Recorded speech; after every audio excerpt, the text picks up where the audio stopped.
Hi, Acoustic Guitar Magazine. This is Margaret. I'm at home and I'm going to play some songs for you today. I recently released a record called, or an EP rather, called The Sun Doesn't Think, and it was recorded all on this guitar. It's a Gibson LO from 1932, if you were wondering. And this record was particularly special because I never play acoustic guitar really in public, and so I got to kind of slip into the studio, record some music on the down low, and then I've toured it a little bit, which has been super fun. And I'm going to walk you through some of the songs today. The first one being a song called Would You Be My Man.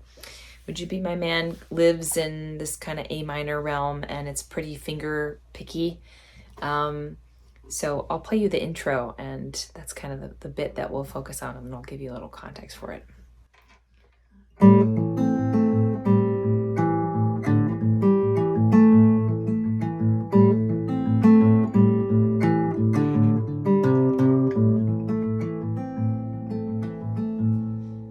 That's the intro. You've got some hammer-ons in your left hand, a little bit of bending, and then your right hand is really keeping the train going with that pedal kind of on the A string.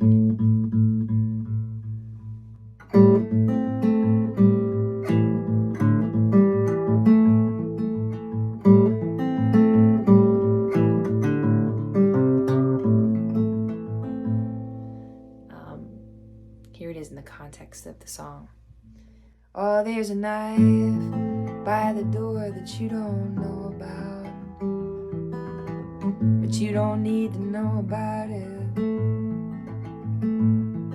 And a loose board in the floor that you don't know about, but you don't need to know about it.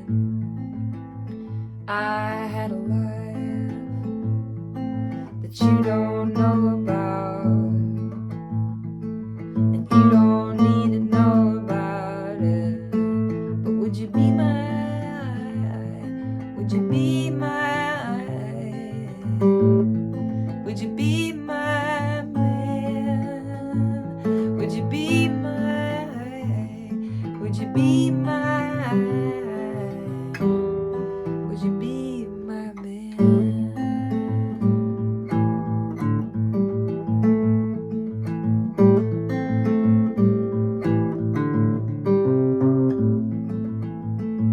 Here's a tidbit. So one more time, kind of slow. 2, 3, 4.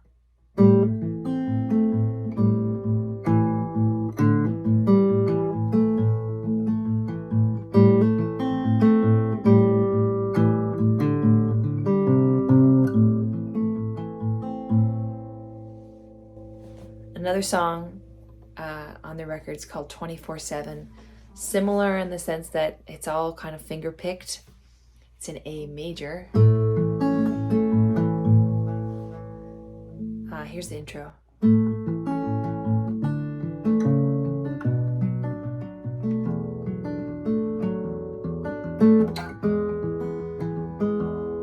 song. Oh, I just want you to feel alright. I'm not even on my own side. Oh, I'll be the sacrifice. Go ahead, serve me on rice. Oh, do you think that I'm trying too hard? You've known me since I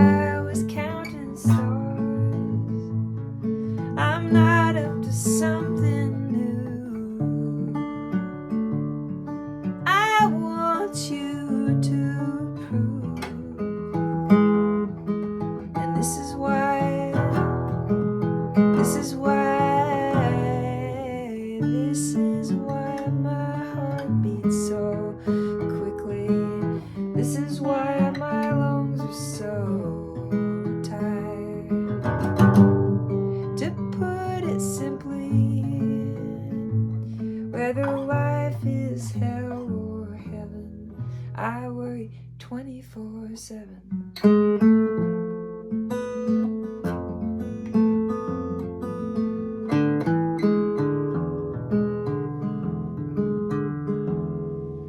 That's a tidbit. Some of the parts in there get a little trickier, but all very knowable, learnable. That intro again.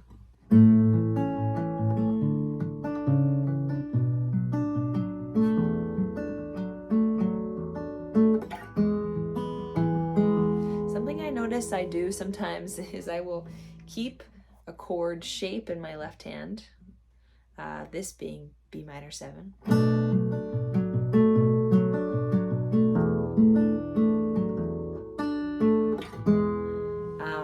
But I will change the chord in my right hand, meaning that I'm keeping B minor 7 here, and I'm playing B minor 7 right now. But when I put the E in the bass, I actually only play the strings that would infer a D major chord over E. So here I am.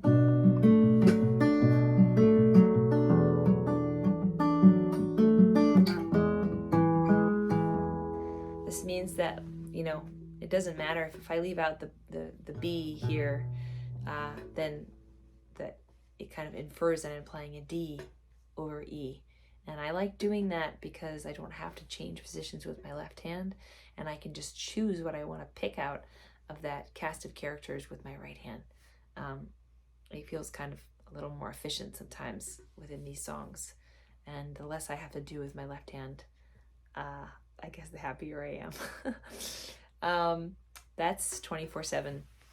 The last song I'm gonna show you is a song called Bathtub, which I use a capo on. So that's again an A minor-y kind of shape. Actually, it's more of an A minor 7 shape, but we're gonna capo the first fret. I'm using my silver capo today. I have a pink one that's metallic and very beautiful, but I don't have it. I don't know where it is. Here we go. So capo first fret, and if you want to sing this song down a half step too, and it works better for you, then do that. I find myself very sensitive, and I mean I think all musicians are, to finding the right key. So I think I probably wrote this in A minor, and then quickly found that I needed just a half step up was a better singing range for me. So pay attention to that. If you feel like you're singing really low or really high and it's straining, then try and find the sweet spot, and a capo can be beneficial for that as a singer. So the intro to this song, we'll focus on that.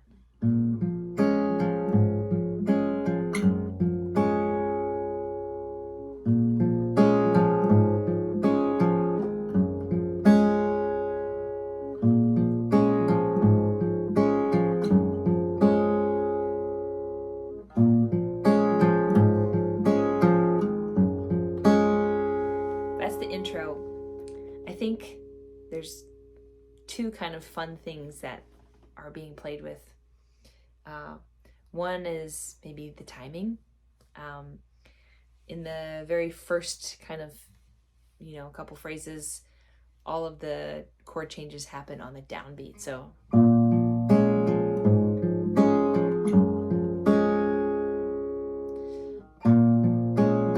but this time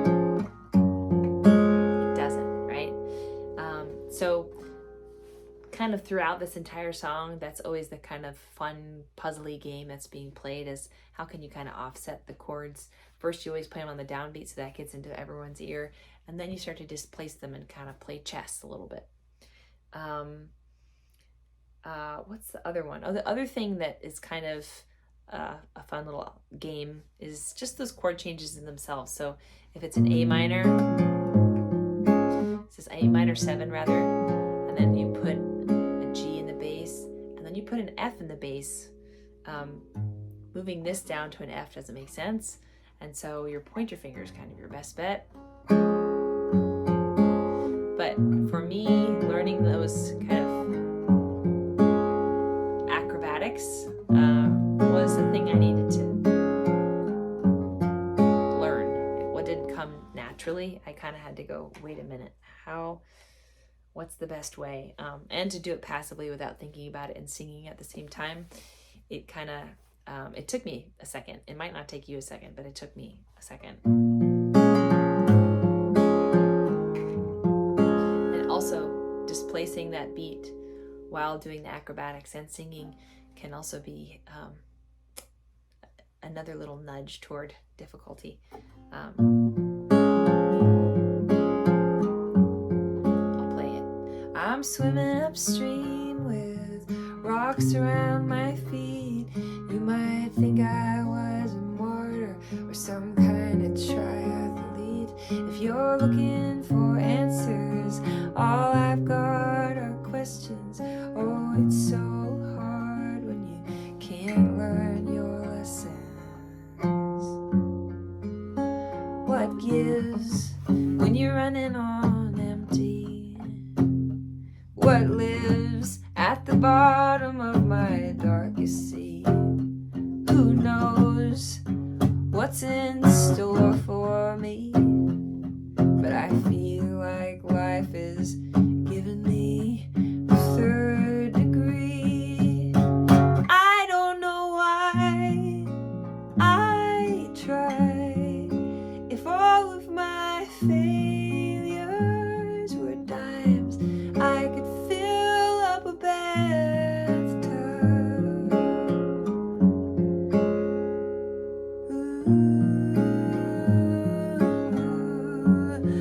I don't know how this ends.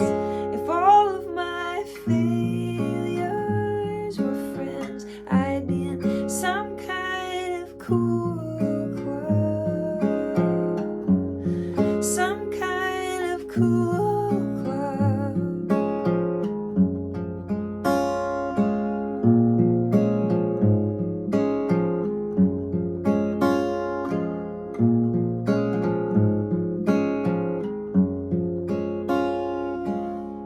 That's a tidbit. Yeah, Bathtub. Play around with it.